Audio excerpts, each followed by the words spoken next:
Prečo si nevieme nastaviť hranice? Dám ti môj osobný príklad. Som doma, pozerám telku, relaxujem po náročnom dni a zrazu zazvoní telefón.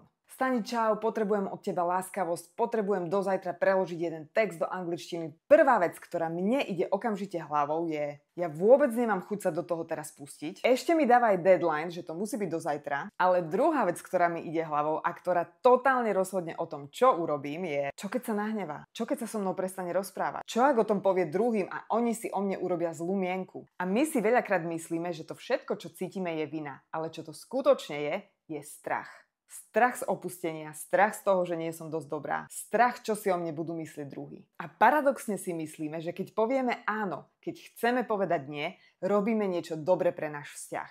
No opak je pravdou. Ak nehovoríme svoju pravdu a zamietame naše vlastné potreby, našim vzťahom to len uškodí. Po čase začneme na tú osobu zanevierať, začneme ju obviňovať za naše problémy, za našu únavu. A v konečnom dôsledku je presne toto, čo ochladí náš vzťah, alebo sa dokonca odcudzíme. Nastavovanie hraníc nie je len o frázach, ale je to o emocionálnej práci. Ak sa chceš naučiť, ako si nastavovať hranice bez pocitu viny, zlepšiť si svoje vzťahy a spoznať sám seba, nechaj mi pod videom hranice a ja ti pošlem detaily ku kurzu, ktorý som pre teba pripravila.